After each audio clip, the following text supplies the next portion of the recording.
Good morning. You've got me dancing early in the morning. You know I like to dance, but good morning, everyone, and warm welcome to the first in a series of the Menthol Roundtable Tea and Conversations with Dr. T. And that's me. I'm your host, Dr. Terri Richardson of the Colorado Black Health Collaborative, CBHC for short. As we settle into the dialogue today, I'm sipping on a delectable, invigorating, sweet and spicy tea from, that's good, from Good Earth. Wish you had some. You can run to the store after we're done today. But we're thrilled to have a remarkable guest with us today, Mr. John Tucker. And John, please feel free to greet the folks out there. It's John Anthony Tucker, and I work with YAASPA, Young Aspiring Americans for Social Political Activism, and I'm a community engagement and learning manager, and I oversee the school-based program within our organization. And it's great to be here with you, Dr. Terri Richardson. I've known you for years and years, and you're a great person, and I'd love to participate in anything we're doing. All righty, but before we get into our conversation with John, let's take a moment to appreciate the power and significance of tea in our Black community. John and I both don't drink coffee, we drink tea. And I didn't know it was historic. I did a little reading about it, but tea, it is a beacon of both tradition and health. Given the disproportionate rates of illnesses such as heart disease that have long plagued our community, incorporating tea into our daily routines is one way we can combat these statistics. Tea. All right. So, what's happening today? I consider Black History Month to be 365 days a year, but it's good to have a focal month. And speaking of history, John and I met years ago at the Human bookstore. Y'all remember Human, but Claire Villarosa, she was something else. I think she's still out living. She's somewhere in her 90s. But I was reminiscing about the store, and this quote popped up in my brain. It said, "The best way to hide something from Black people is to put it in a book." You know what that implies. But John and I are a testament that that does not work. John is a scholar and he loves to read. This brother is deep. He also has lived experience on the topic at hand, and that's menthol tobacco. Right, John? So, That is correct. that's correct. So John knows. So we're gonna do a little storifying here. I once attended a conference and they mentioned the word storify, and I love that word. There's a whole history behind why I love that, but we don't have time to talk about it today because it's more about John than it is about me. So, John, I'm gonna have you tell us a little bit about yourself, and then we'll start from the beginning and share how you got started smoking cigarettes. Give us a who, what, why, where, when, and then we're going to ask you about your quit journey. But first, get us started. Introduce yourself a little bit more, and then tell us about what you did around smoking. Yes, like you said before, I worked at Human Bookstore for years. And I ended up working at House of Osiris Bookstore on Welton Street in Denver. And then I owned my own bookstore on Colfax and Ulster for about 6 years. That journey has been beautiful, and I still benefit from it. I consider myself uh, self-educated in the sense that the things I learned in those bookstores are things I never learned in any schools I've gone to, and I have gone to different schools. And I would say in my beginning journey with smoking, I had one grandparent that smoked, my mother's mother, and my mom smoked, and my father smoked. My mom still smokes. My father quit, and which gave me some of the ability to quit to know that I could. And my grandfather, my father's father, he chewed tobacco, and I always thought it looked strange to be chewing tobacco and spitting in a can. He's, from the southern part of Illinois, and so my journey began probably in high school, where I started smoking cigarettes, really just testing it out with peers and kind of hiding it from my parents. I was the type of child that had aspirations that uh, initially I wanted to be an astronaut, and then that switched into wanting to be a medical doctor. And in that phase, I would actually draw. pictures. I do art somewhat right now, still to this day, but I would draw pictures of lungs, and then I would color them all in black and tell my mom to quit smoking Mm. and with my family. And so, as a young person before puberty and high school hit, I was anti-smoking in my orientation, and I would draw the pictures and try to go on campaigns in my little world and tell the people smoking, you just shouldn't do that, you shouldn't do that. And then I ended up smoking myself in high school, which was a total contradiction. And that was probably around the age of 16 when I started. So it's probably I like a said you were you junior were in high school. 16, junior in high school, and what really made you kind of get started with that? Peers, um, just seeing my parents do it. Um, that's the only thing I can attribute it to because I guess, oh, I would say the letdown of education. I remember being at Thomas Jefferson High School in the 11th, I was in the 10th grade at that point, and I was in social studies class, and I saw a picture. It was a Lebanese teacher. It was a picture in the social studies books of an ancient Egyptian, like they were picking grapes or making wine or something, and they were dark skinned, brown like me, and had locks. And I asked the teacher. It was completely shocking to me because all of the media images showed the ancient Egyptians as white people, and I said, "The Egyptians were black people?" And she said, "No, they were dark skinned Caucasians." And Oh, so at that point, I lost confidence in school and adults. Honestly, that really struck me because I knew she was lying because I could look at the picture. I actually put my hand up to the picture and we matched. you're like, And these it are white people. These are not white correct. people. Yeah. So that was such a strong influence. And if you remember me, Dr. Richardson, I had locks. Yes, I And remember. I ended up locking my hair because of the style I saw in that book when I was in high school at TJ. Wow. And I did it myself. I figured out how to do it and did it myself. And So, so when I gave up on the adult aspect, then I actually dropped out of high school. And that's when I started having trouble. And that's the point in my life when I started picking up cigarettes and other okay. things, by the way. And Another thing, so, yes. yeah, alcohol, the whole nine. And so I ended up going back to school and graduating on time. But that break gave me the segue into smoking. Okay, so I want to just stop you there for a minute because I know you're telling your story, but you talk about kind of the peer influence, and really you had like the generational smoking. But do you recall seeing any tobacco or nicotine advertisements in your community or in stores, or I don't know if it was still on TV by then, but do you recall seeing anything like that? Any Everywhere. advertising? And it was still on TV. Everywhere. And so you saw I it saw everywhere. it on everywhere. Magazines, store. And we also used to be able, I'm from Illinois, so we used to be able to pick up cigarettes for our parents with a note from taverns. We call bars out there taverns. Okay. And they had candy and sometimes snacks and food. So children would go in there all the time and purchase those things. They had video games, right? Pac-Man and Hmm. Donkey Kong. Those games were there when they came out. And so children frequented taverns a lot. And we were able to purchase cigarettes for our parents and grandparents, even as a small person. Wow, and you just needed a letter to say it Yes, was okay with your parents. Wow. right. But I never And thought of smoking before I was 16 and had that break in school with the before, loss of okay. confidence in teachers. And did you smoke menthol cigarettes? Was that Yes, your brand? Which brand did you smoke? Newport.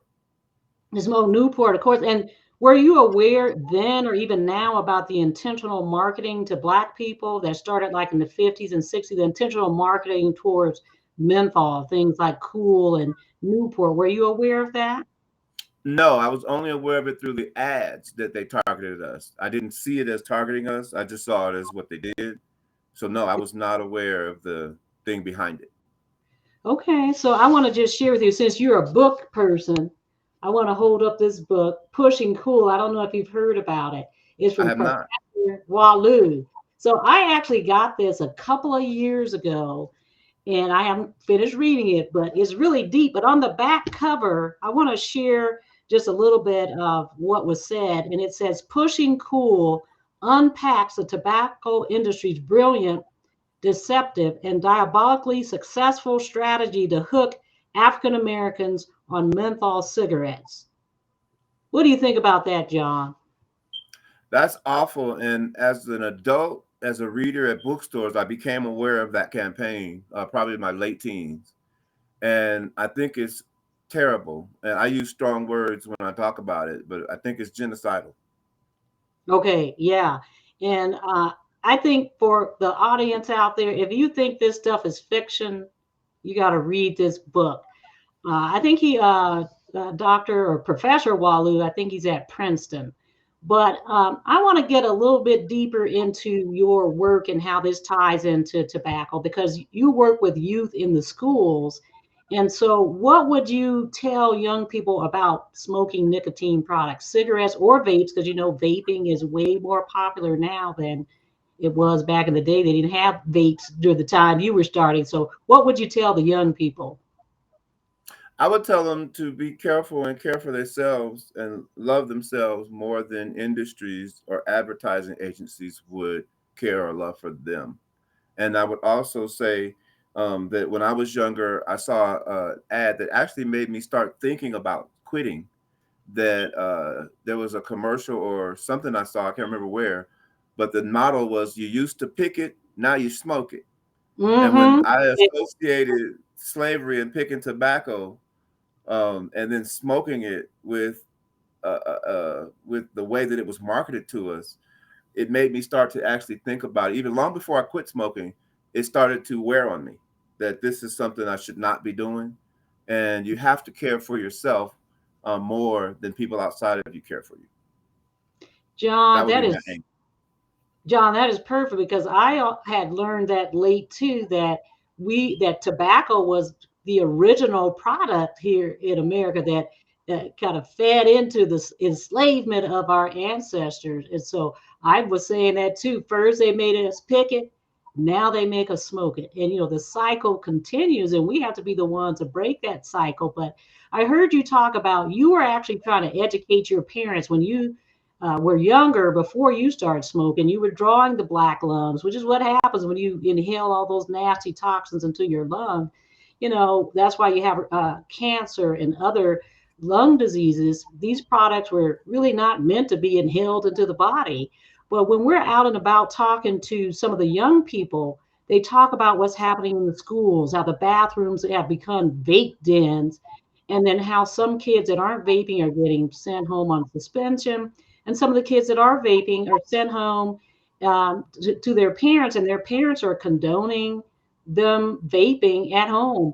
And so, what would you tell parents? I mean, that are working with young people? Of course, parents feel like, well, we're grown and we can do what we want to do, but they're oftentimes parents are role models, and also the young brain is underdeveloped, and so they really need to try to help these kids take care of their brain. So, what would you tell parents? I would tell parents you have to be mindful to help train your children and your youth to understand the long-term consequences of defiling their body and hurting their lungs. You know, like trees give oxygen and breathe in the what we exhale.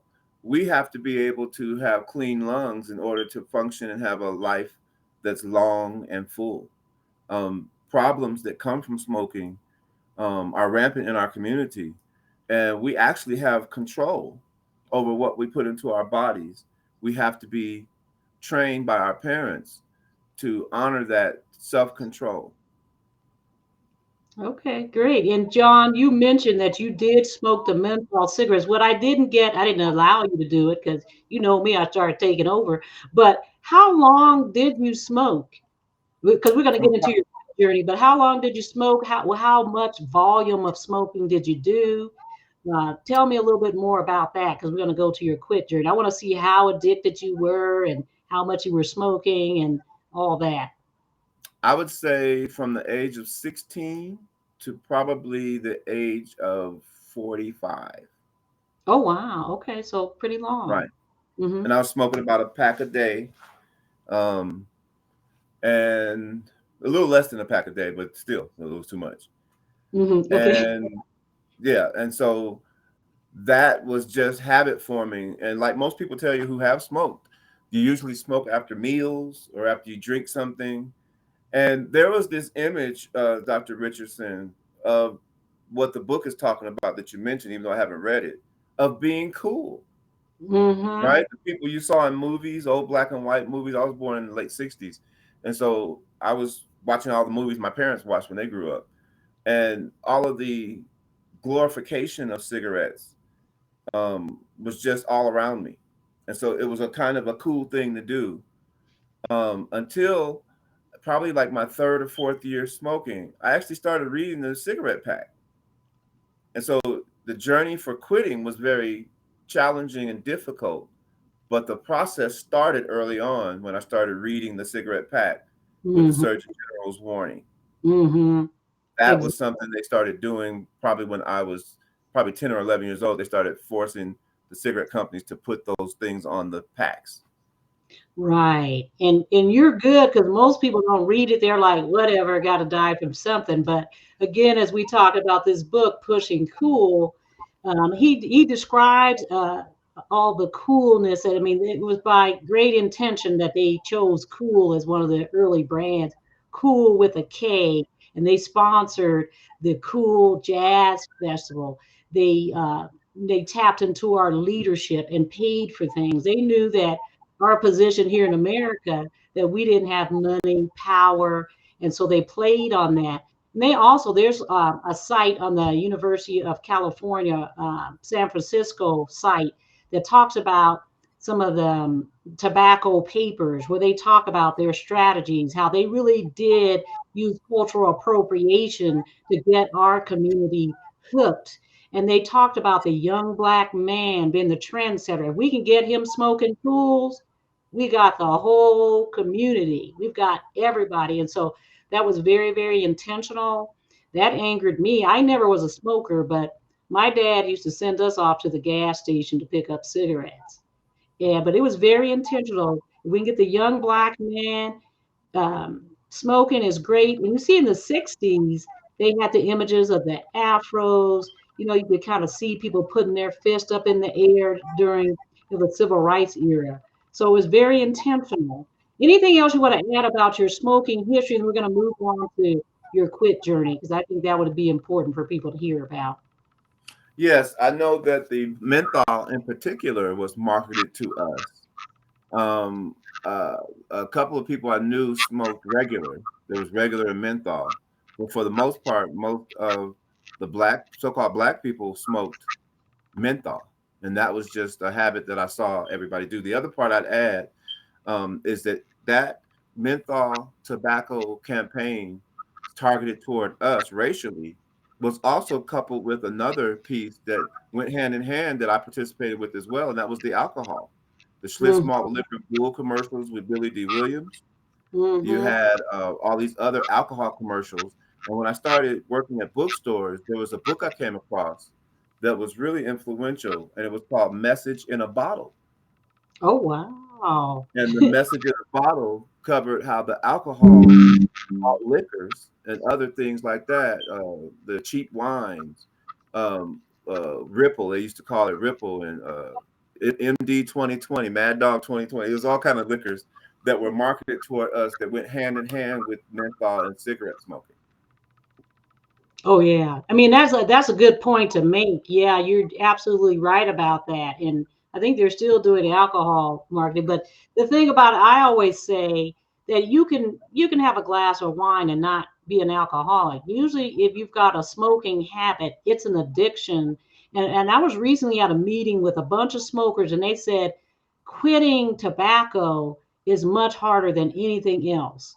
And I've heard that many times in my practice that smoking cigarettes and trying to quit was one of the hardest things. And that kind of segues right into what we're going to talk about.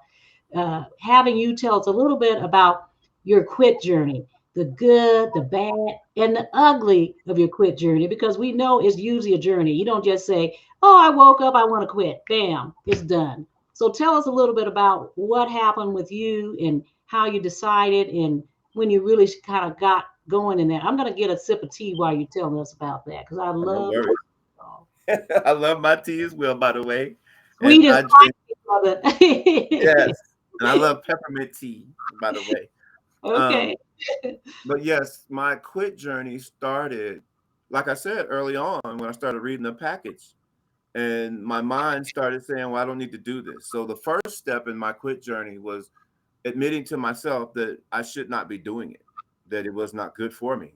Mhm. And as a middle schooler, I ran cross country, which was basically a running long distance. So I had an Mhm. ability to run for long distances.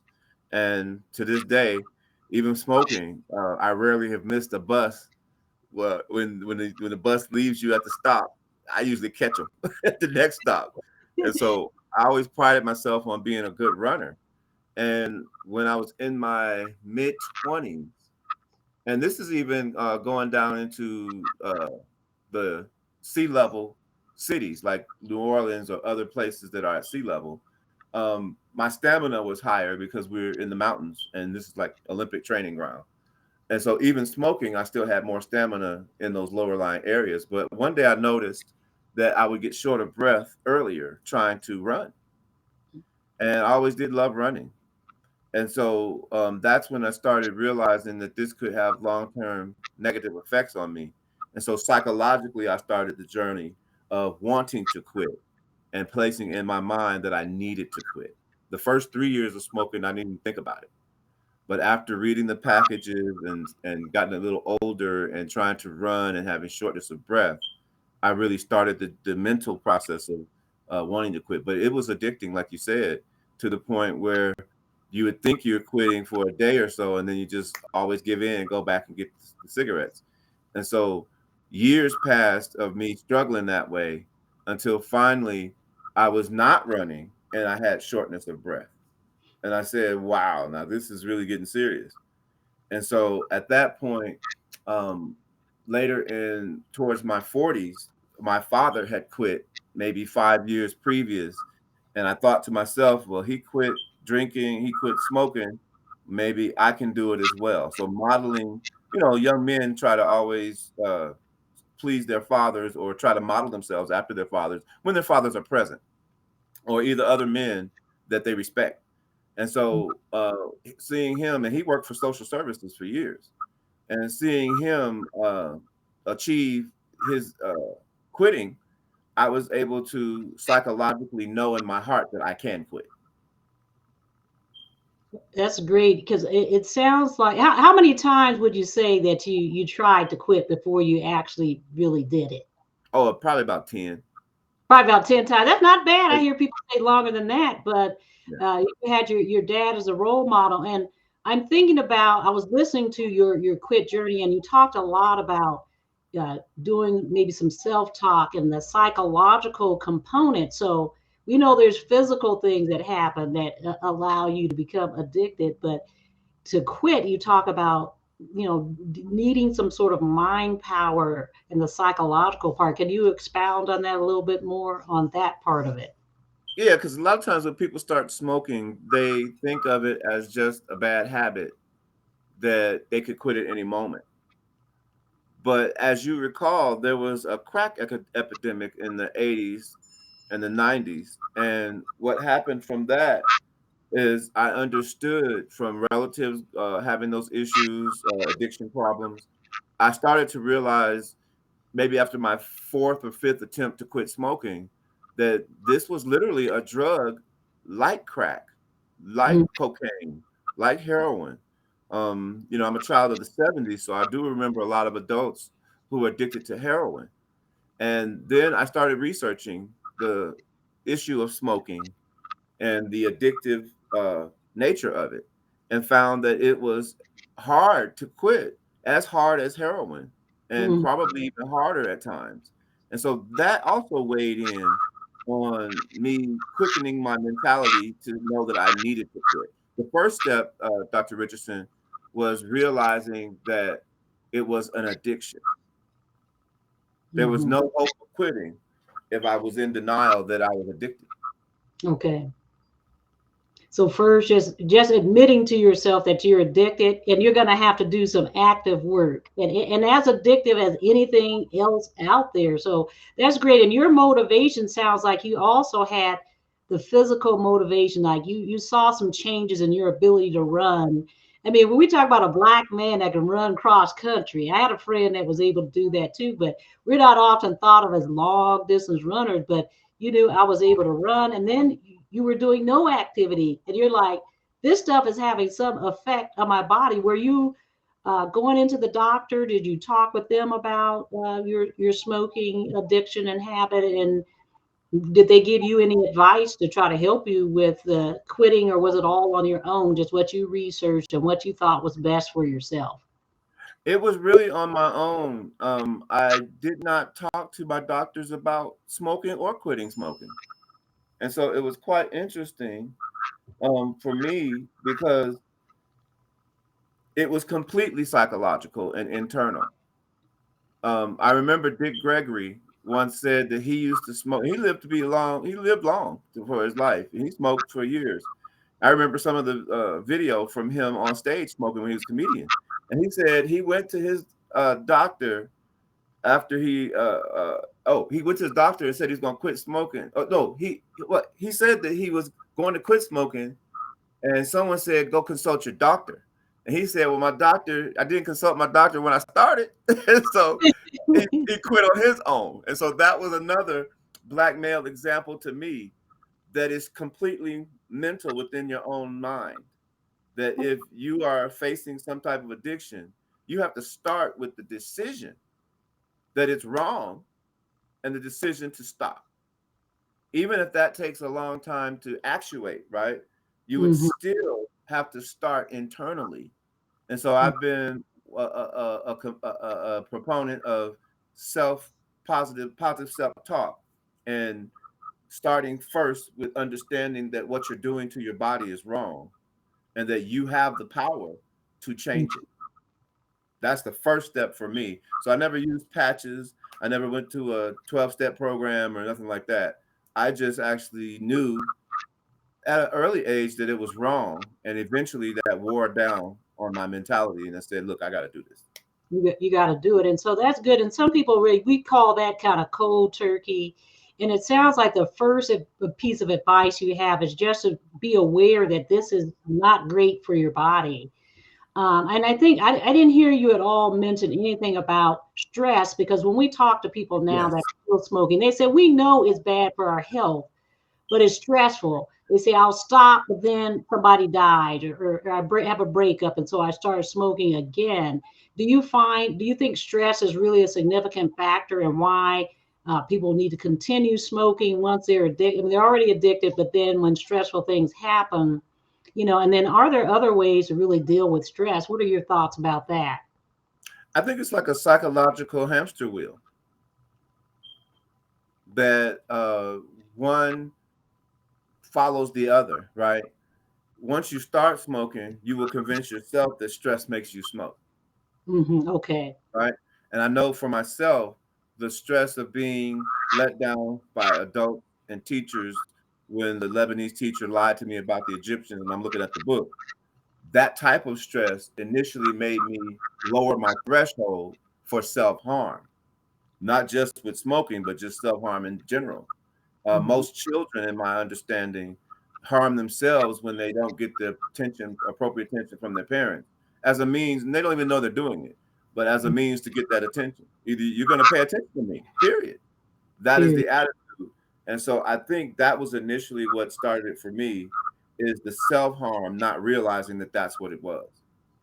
Okay, John, I'm going to bring it down, and I'm going to ask you a question that we probably don't have time to answer today, but I want you to get started on it because we're going to have to shut it down in a little bit. But what do you think our community can do in general to address the racism that we face in this space, in this tobacco space, and in general? I know you don't have enough time, but try to do like just a few minutes talking on that topic, and then we're going to try to close it out. Um, wow. What can we do? We can remind our families, our children, our adults, we should have conversations with the entire family about our experience of being influenced by outside communities that gain from doing things against us. Um, to address the issues of racism, white supremacy, um, marginalization, we have to look at the methods and tools that are used for those communities to achieve their goal. The goal is to reduce our numbers so that the resources go directly to that group that's targeting us. One of the things I've always said is these things happen for a reason. And people don't hate us because we're brown or because our hair is woolly or kinky. We're beautiful people. That's not why they hate us. Tree bark, I just said this last week to a youth. Tree bark is brown, dirt is brown. You don't see people just hurting and trying to kill the dirt in the trees just because they're brown. So it's usually something that people are stealing from you that motivate them to do all these psychological tricks to create poisons to put into your community to get rid of you because there's something you have of value that they're trying to steal. And so that conversation, I would have families and parents just open up. And it's not an easy conversation, Dr. Richardson, not at all. Yes. But it is an honest conversation we need to start having is that this racism, white supremacy takes on many forms. And tobacco is one of the major forms. Alcohol is another form. Self-hatred is another form. Colorism, texturism in our hair. There's multiple areas that they hit us with. And like, I don't know if you remember Voltron or the Transformers, you had these separate machines that once they combined, they made a mega machine. Okay. Right? And so these components of racism come together to form this giant monster of racism that no one seems to be able to see but us. That is the most interesting part for me.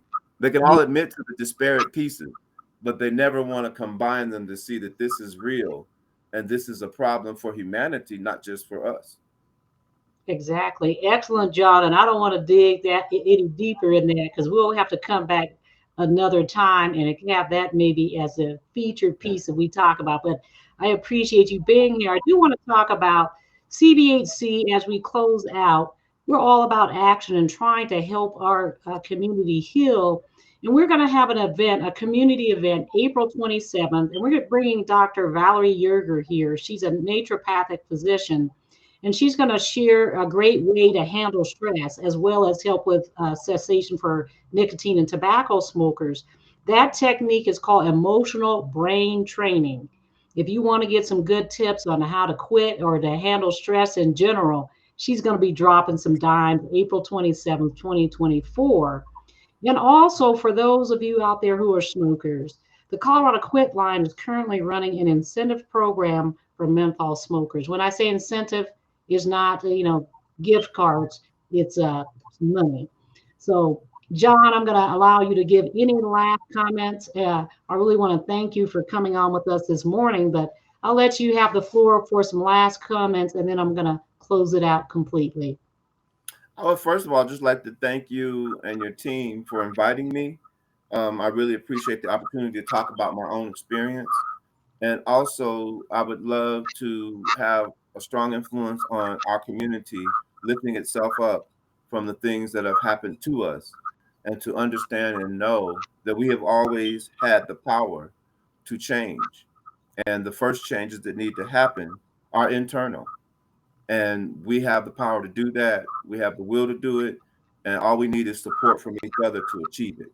So I thank you for allowing me to voice my opinion and my experience. And I look forward to doing this again. This was fun. Yes, this was fun. I had my tea. I had John. I told you this brother is bad. And so, John, again, I want to thank you for joining us today on the Menthol Conversation with Dr. T. And our next episode will be either in March or April. I hopefully will be conversating. I learned that word when I was in medical school. People say we conversate, and we're conversating. But we're going to be conversating with one of our great pastors or other guests. We'll bring John back maybe later on in the year. But tea time is up for today. Have a great day. I think I finished. Thank you so Thank much. Thank you.